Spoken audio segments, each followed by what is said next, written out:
1859 সালে থেকে গাংনী উপজেলার ভাটপাড়ায় নীলকুঠি ইট চুনসুরকি দ্বারা নির্মাণ ব্রিটিশ বেনিয়াদের পাপাচার অভিশপ্ত হয়ে দাঁড়িয়ে আছে নীলকুঠি 46 পর্ব।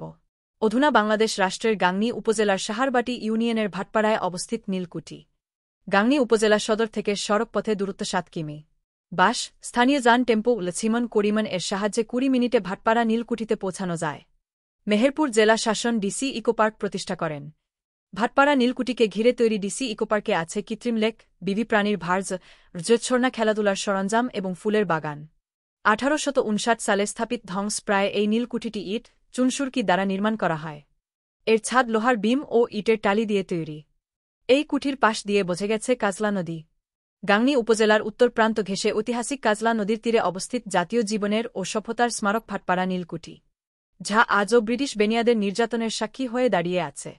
গাংনী উপজেলার অন্যতম উল্লেখযোগ্য নীলকুঠি গাংনী থানার সাহারবাটি ইউনিয়নের ভাটপাড়ায় অবস্থিত। সাহেবদের প্রমোদ ঘর ও শয়ন রুম সম্বলিত দ্বিতল ভবনটি জীর্ণ অবস্থায় দাঁড়িয়ে আছে। কাচারি ঘর, জেলখানা, মৃত্যুকূপ ও ঘোড়ার ঘর বিলুপ্ত প্রায়। দামি মার্বেল পাথর আর গুপ্তধনের আশায় একসময় ভেঙে ফেলা হয়।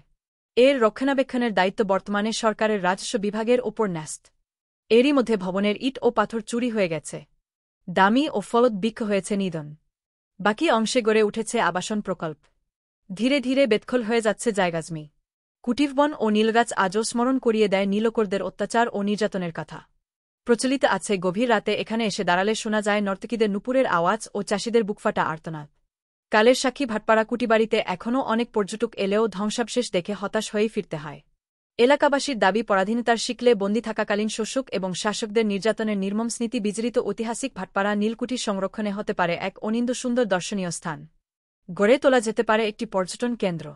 এ ব্যাপারে সরকারের সুদৃষ্টি কামনা করেছেন এলাকাবাসী। ইতিহাসের এমনি এক পথে জরাজীর্ণ অবস্থায় কালের সাক্ষী হয়ে দাঁড়িয়ে আছে বাংলাদেশ রাষ্ট্রের মেহেরপুরে গাংনী উপজেলার ভাটপাড়া নীলকুঠি। জানা যায়, মেহেরপুর অঞ্চলে ক্যারল ব্লুম নামে এক ইংরেজ ব্যক্তি নীলকুঠি স্থাপন করেন। নীলচাষ অত্যধিক লাভজনক হওয়ায় 1796 সালে এখানে নীলচাষ শুরু হয়। এ সময় বিখ্যাত বর্গীদস্যু নেতা রঘুনাথ ঘোষালির সঙ্গে সম্মুখ যুদ্ধে গোয়ালা চৌধুরী নিহত হলে মেহেরপুর অঞ্চল রানী ভবানীর জমিদারিভুক্ত হয়। রানী ভবানী নিহত হলে কাসিম বাজার অঞ্চলটি ক্রয় করেন হরিনাথ কুমার নন্দী। পরে হাত বদল হয়ে গোটা অঞ্চলটি মথুরানাথ মুখার্জির জমিদারিভুক্ত হয়। এক সময় মথুরানাথ মুখার্জির সঙ্গে কুখ্যাত নীলকর জেমস হিলের বিবাদ বাধে। তার ছেলে চন্দ্রমোহন বৃহৎ অঙ্কের টাকা নজরানা নিয়ে মেহেরপুরকে জেমস হিলের হাতে তুলে দেয়। চন্দ্রমোহনের ছেলে মহেশ মুখার্জি জেমস হিলের মন্ত্রী নিযুক্ত হন। ইতিহাসে ইনি নীলদর্পণ নাটকে গুপে দেওয়ান নামে পরিচিত। 1818 সাল থেকে 1820 সালের মধ্যবর্তী সময়ে মেহেরপুরের বেশ কয়েকটি স্থানে নীলকুঠি স্থাপিত হয়। তন্মধ্যে গাংনীর ভাটপাড়া নীলকুঠি অন্যতম। নীলগাছ পচা জল জাল দিয়ে তৈরি করা হতো নীল রং। গ্রন্থনা, অধ্যক্ষ মহসিন আলী আঙ্গুয়ার, সম্পাদক ও প্রকাশক, মুজিবনগর খবর.com, মেহেরপুর।